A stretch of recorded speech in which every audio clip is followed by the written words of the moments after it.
Y usted acaba de verlo, sí. Él es Mauricio Taboada, quien va como candidato a la Diputación por La Paz. Le quiero dar la cordial bienvenida. Un gusto tenerlo en nuestra nueva casa. Mauricio, bienvenido. Muy buenos días, tenga toda la teleaudiencia. Muchas gracias, Kelin, por la invitación y por esto, pues, para poder responder cualquier pregunta. Mauricio, te hemos tenido en diferentes oportunidades hablando de temas, sobre todo jurídicos. Sin embargo, de manera personal y para toda la población, ¿cómo es que Mauricio decide ir por la Diputación y sobre todo por La Paz?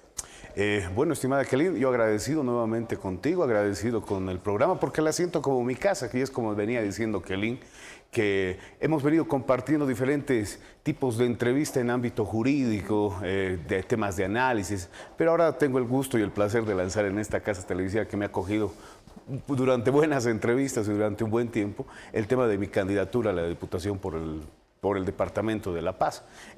Asumimos el reto en vista de la crisis que está plasmada, que está enfocada en nuestro país, Bolivia.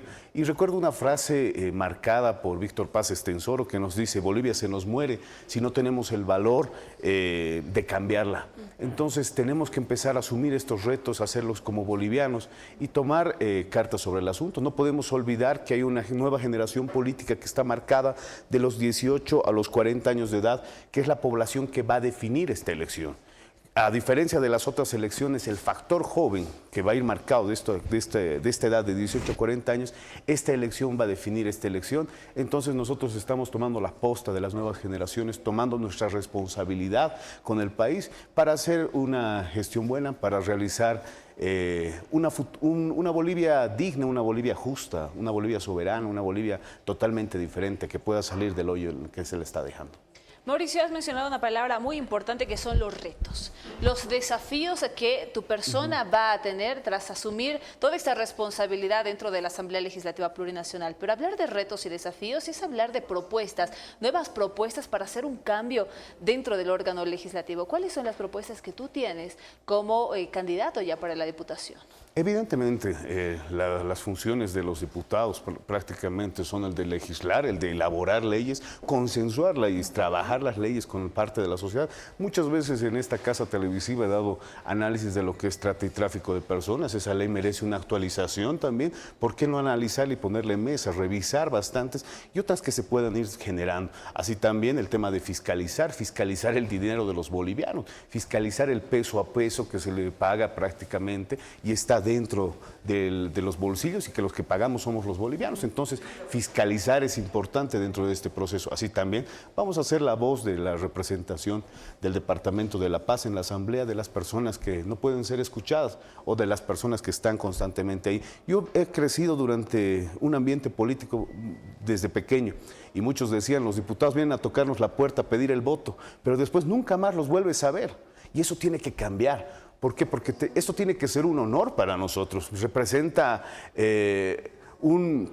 totalmente un paradigma que hay que romperlo, hay que marcarlo, hay que empezar a señalar este detalle y la Diputación tiene que cambiar, tiene que ser para servir al pueblo, hay que replantear el tema, hay que realizar reportes semestrales, avisando el qué se está haciendo, qué se está llegando a generar dentro de la Asamblea, cuáles son las leyes, no se olviden que ustedes, los televidentes, todas las personas, están pagando el voto de todos los diputados, entonces tienen derecho a saber cuáles son las propuestas, cuáles son las acciones, qué están haciendo hoy por hoy en la Asamblea Legislativa Plurinacional. ¿Cuál llegaría a ser ese punto fundamental de cambio dentro de la Asamblea? Una Asamblea que ha sido criticada sobre todo por las últimas sesiones bochornosas que se han publicado en medios de comunicación y redes sociales. ¿Cuál crees que es ese punto fundamental que ahora está causando un quiebre?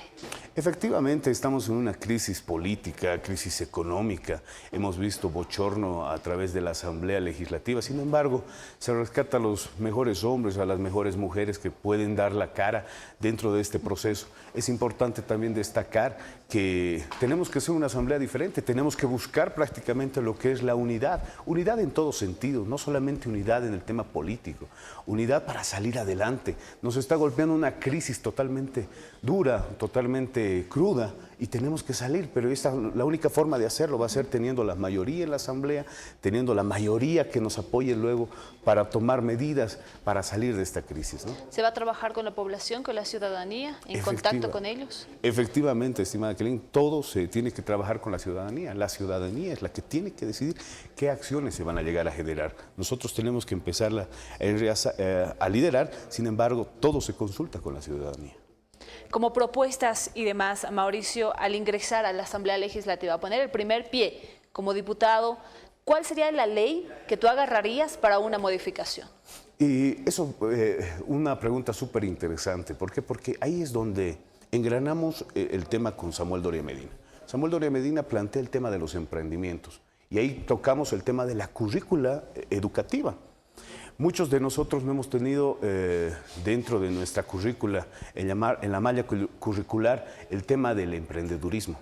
En los cursos de quinto, sexto de secundaria ya se tiene que implementar esta materia. ¿Y esto para qué? Para que nuestros jóvenes, nuestros futuros estudiantes puedan salir a otros campos de terreno, no solamente enfocarnos en los tradicionales, el derecho, la medicina, ingeniería, para que tengan otras posibles salidas, para ser considerados sus propios jefes. Yo he pasado posgrados en emprendedurismo y realmente hubiese querido aprenderlo antes, porque te enseña a ser tu propio jefe y es bastante interesante y se quiere generar con esto, en los 5 años de gestión, 1 millón de emprendimientos. Y eso es lo que tenemos que llegar a generar. Va a ser ese motor pequeñito de 1 millón de fuerzas que va a empezar a mover la economía a nivel nacional. Y eso es uno de los cambios, por ejemplo, en el tema de educación. Educación está siendo muy golpeado hoy por hoy y tenemos que cambiar. Yo recuerdo que cuando estaba haciendo la maestría con Jorge Bastoflor Frey, hay un tema muy interesante de la actitud derrotista con la que salimos de colegio. Ustedes han perdido la guerra del Chaco, ustedes han perdido la guerra del Pacífico y entramos como una actitud perdedora. Pero ¿qué es lo que pasa realmente con Jorge Bastoflor Frey? Te dice, no, nosotros venimos de un ejército triunfador, ganador, tenemos 8 guerras ganadas, 3 derrotas y 2 empates. Entonces tienes que salir con una actitud totalmente diferente, es victoriosa. Nosotros hemos sido y somos una población grande, fuerte, valiente, por decirlo así, y vamos a salir también de esta crisis.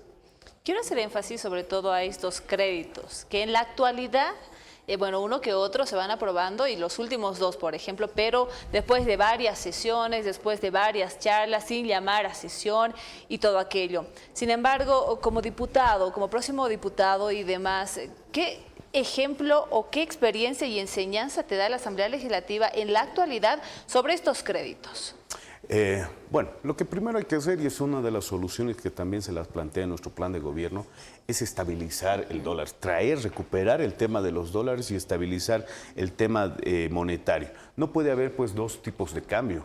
Uno que es el oficial y el otro que es el paralelo que está en el mercado negro. Uno está a 6.96 que vendría a ser el oficial y el otro lo tenemos 15, 16 bolivianos en el mercado negro. Entonces hay que estabilizar, pero hay que traer para eso los dólares. Ahí tenemos el tema de los créditos. Necesitamos un fondo de estabilización de 5.000 millones de dólares, pero mucha de esta plata ya ha sido aprobada. ¿Qué quiero decir con esto? Ya tenemos el tema de aprobación para puentes, carreteras, etcétera, pero podemos cambiar el destino de obviamente con un plan, con una estrategia que tiene que ser planteada con los organismos internacionales para usarlos en el tema de la crisis y usar este fondo de estabilización.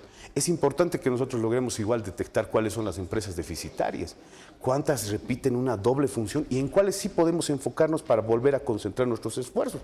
Ejemplo, hay que volver a concentrarnos en lo que es BOA, YPFB, Entel, ENDE, Mi Teleférico, pero hay que revisar aquellas que no producen nada, que están ahí solamente y se han creado para esos puntos específicos que ha llegado a plantear el gobierno central de este momento, ¿no? Entonces tenemos que analizar eso y no tenemos que olvidar que estamos con un gobierno totalmente obeso, ¿no? Y tenemos una anemia productiva.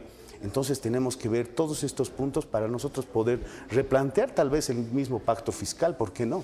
Y ver la redistribución de un 50% para los departamentos y 50% para el Estado. No hay que tenerle miedo al pacto fiscal, hay que verlo y hay que afrontarlo también. Mauricio, ¿aprobaría los créditos?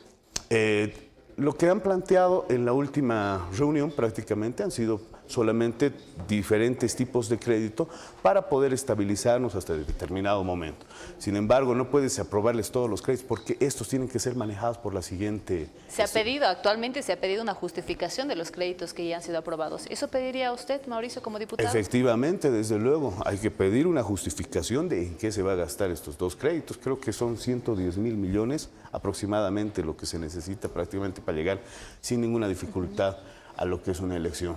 Pero esto nos tiene que servir para estabilizar el país por este momento tan crítico que estamos pasando y el hueco que nos ha llevado el movimiento al socialismo en estas 2 décadas de despilfarro. Mauricio, ¿ya está trabajando entonces en todos esos trabajos, proyectos que se tiene, tal vez algunas modificaciones en cuanto ingrese a la Asamblea Legislativa? Efectivamente, nosotros venimos primero estamos en la campaña, el puerta a puerta, el visitando a los vecinos, conociendo cuáles son sus problemas y nosotros empezando a hacer conocer las soluciones que podemos plantear y cuáles son las soluciones que vamos a generar para salvar Bolivia. Samuel Doria Medina ha planteado 5 soluciones en el tema de devolver la crisis, el tema de la meritocracia, que ha sido muy golpeado en este tiempo. Yo me acuerdo que hace 2, 3 días atrás me encontraba con un amigo y me dice, prefiero ser un sindical, ¿no? Prefiero ser un dirigente sindical y olvidarme del tema del estudio. Pero eso nos hemos olvidado. No nos olvidemos que la educación es la clave fundamental para el éxito de una persona. Y nos estamos olvidando que esto se realiza así, es el tema de educación. Necesitamos volver a incurrir en las mallas educativas. El tema de los cielos abiertos. Tenemos que volver a abrir los cielos abiertos, tenemos que generar y traer dólares del extranjero y eso tenemos que hacerlos con cielos abiertos y es lo que venía diciendo. Por ejemplo, BOA tiene que estar en este sentido de manera competitiva contra otras aerolíneas privadas. Pero ¿por qué no hacerlo? Si somos bolivianos y lo podemos lograr, BOA puede ser competitiva. Y son algunos de los detalles que hay que empezar a tocar, pero estas soluciones son las más puntuales que se llega a generar, las únicas que hemos visto en un plan de gobierno serio para poder salir de esta crisis, ¿no? Mauricio, usted ha mencionado de que ha visitado diferentes lugares, sectores, vecinos, zonas. ¿Qué lugares ha visitado, Mauricio? Prácticamente, como estamos de diputados plurinominales, de candidatos a diputados, estamos recorriendo toda la ciudad. Ayer estábamos en la circunscripción número 9, la pasada semana en la circunscripción número 7, y día a día nos encontramos haciendo la socialización de las propuestas de Samuel Doria Medina. Esto para que la misma población pueda conocer cuáles son las propuestas. Hemos estado también en el Alto, en la ciudad de La Paz. Yo he crecido en ambas realidades, entonces prácticamente tengo el conocimiento y hemos estado visitando varios de los lugares que tenemos en la urbe alteña y paceña, ¿no? Para terminar, por favor, Mauricio, si bien tú has mencionado acerca de las modificaciones que necesitan alguna ley, mucho se ha hablado de la 348. Esto a raíz de los feminicidios que suceden y la violencia contra la mujer. ¿Qué harías con la 348? La 348 tiene que ser analizada, igual que todo el paquete de leyes que ha planteado y ha realizado el movimiento al socialismo. Sin embargo, parte de un tema de la presunción de inocencia. Yo como abogado parto del tema de la presunción de inocencia. Entonces estas leyes que han sido ejecutadas por el movimiento al socialismo tienen que ser nuevamente analizadas para ver si son actualizadas, si merecen un reglamento y otras que se han generado si merecen una abrogación, una derogación, etcétera, ¿no? El tema también parte de qué leyes más se van a aplicar dentro de la Asamblea Legislativa y ahí es importante recalcar que los diputados no están pues para levantar la mano. No están para calentar el asiento, están para trabajar y para servir al pueblo boliviano. No nos podemos olvidar cuáles son sus roles fundamentales que se tienen. Entonces, partimos de esa consigna, nosotros sí queremos trabajar y vamos a trabajar desde el minuto 0 que ingresemos al Parlamento. Mauricio va a trabajar 24/7. Así es, efectivamente vamos a estar trabajando y vamos a dar los reportes semestrales, vamos a estar dando, porque al final a quien nos debemos es al pueblo boliviano. Y no quiero repetir esa historia que he tenido cuando era niño del diputado que te tocaba la puerta y que nunca más lo encontrabas y en la calle que si te he visto no te conozco. Entonces esto es diferente. Hay que darles nueva sintonía al país. Somos nuevas generaciones políticas, somos nuevas generaciones y tenemos que empezar a tomar las riendas de nuestro país. Mauricio, muchísimas gracias. Un gusto tenerte en estudios de A Primera Hora. Muchas gracias, Kalin. Un saludo grande a toda la teleaudiencia. Y vamos a hacer el seguimiento a ver qué es lo que sucede este próximo 17 de agosto. Sin embargo, nosotros tenemos